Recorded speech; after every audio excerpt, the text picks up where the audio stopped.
Assalamualaikum warahmatullahi wabarakatuh. Selamat pagi, salam sejahtera buat kita semuanya. Om Swastiastu. Apa kabarnya hari ini sahabatku dan saudaraku semuanya dimanapun Anda berada? Semoga selalu sehat, semangat dan dimudahkan segala urusannya, dilimpahkan rezekinya pastinya. So tetap ya, stay tune di channel YouTube Raya Garden Farming.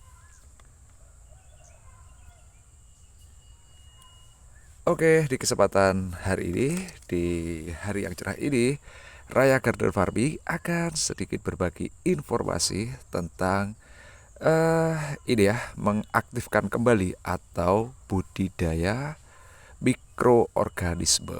Oke, mikroorganisme di sini yang terbuat dari bahan-bahan organik sudah ada tanda-tanda spora dari jamur ya.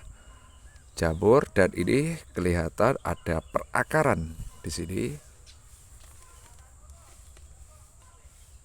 Nah, kelihatan ya, ada perakaran dan ada spora jamur seperti ini. Spora jamur seperti ini biasa disebut dengan jakaba ya. Ini kelihatan ada akarnya.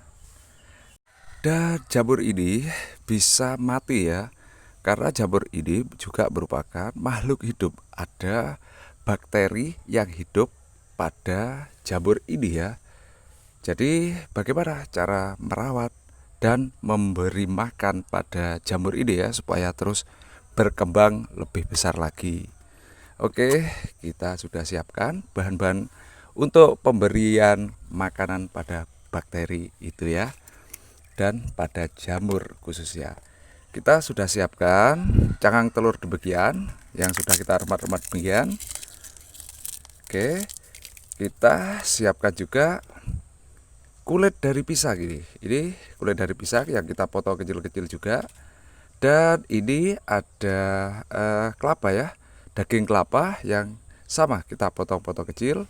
Ada nasi dan ada gula. Oke. Fungsi dan peranan dari bahan-bahan ini adalah kita akan uraikan satu persatu peranan dari bahan-bahan ini ya. Pertama, kita akan bahas tentang nasi ya.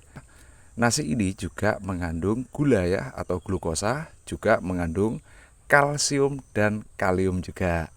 Dan daging kelapa yang sudah kita potong-potong ini mengandung jamur juga ya. Ketika kelapa ini kita biarkan, kita keringkan, akan tumbuh jamur yang namanya genus Acromodium. Jadi untuk memperkaya jamur atau bakteri pada campuran ini ya. Dan kulit pisang ini juga sangat bermanfaat sekali untuk menumbuhkan jamur ini ya, yaitu dengan adanya vitamin juga pada kulit pisang ini ya. Dan fungsi dari telur ini juga sangat bagus. Kulit telur ini mengandung kalsium cukup tinggi juga.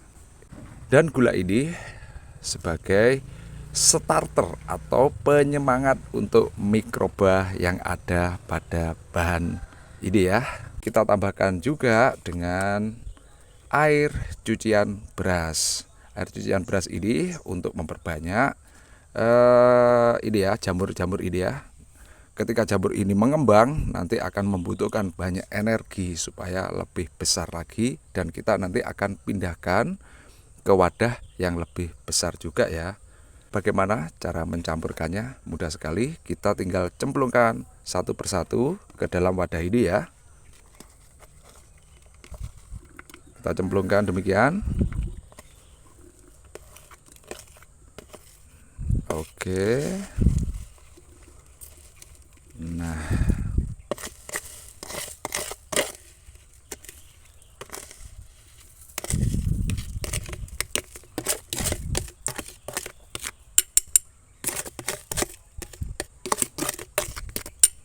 lalu kita akan masukkan air cucian berasnya ke dalam wadah ini ya. Nah, demikian.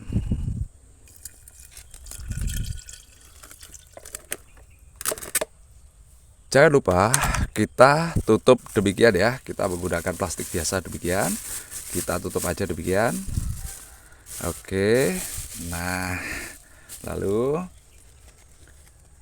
Supaya tidak lepas saja ya, kita tutupkan wadah yang tadi itu biar tidak tertiup oleh angin saja. Jangan terlalu rapat. Nah, demikian.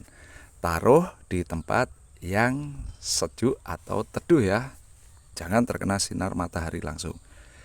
Bakteri ini atau jamur ini bisa mati ya kalau tidak kita rawat atau tidak kita berikan makanan. Jadi makanannya tetap ya makanan organik supaya spora-spora jamur ya lebih besar lagi, berkembang lebih banyak. Disitulah nanti kita akan manfaatkan sebagai pupuk atau pengurai bahan organik yang terdapat pada media tanam kita ya. Rahasia kesuburan dari tanah adalah banyaknya mikroorganisme yang berkembang pada media ini ya. Sebelum kita menanam, kita harus mempelajari dulu atau memahami tentang ekologi pada lingkungan sekitar kita ya. Sama ketika media tanam ini kering, kita harus menyiram. Ketika media tanam ini menjadi keras, ada sewajarnya kita gemburkan ya. Nah, disinilah peranan dari mikroorganisme. Biarpun tidak kita congker-congker demikian, nah demikian mikroorganisme lah yang akan mengurai bahan-bahan organik yang terdapat pada media tanam kita ya, supaya gembur ya. Jadi pemahaman saya, ketika kita memberikan makanan pada media tanam ini, jadi bakteri itu akan mengurai semua bahan-bahan organik ini, ekstraknya menjadi potongan-potongan kecil. Setelah itu barulah bisa diserap oleh tanaman kita ini ya. Ini sudah terbukti bahwa tanaman hasil cangkok ini dengan ukurannya segini sudah bisa mengeluarkan bakal bunga ya. Inilah peranan penting dari mikroorganisme yang mengurai bahan-bahan organik yang terdapat pada media tanam kita. Oke, semoga video ini memberikan informasi tambahan untuk jenengan semuanya supaya tetap semangat dalam bercocok dalam skala rupan dan skala masal nggih. Oke, dengan demikian saya ucapkan terima kasih. Assalamualaikum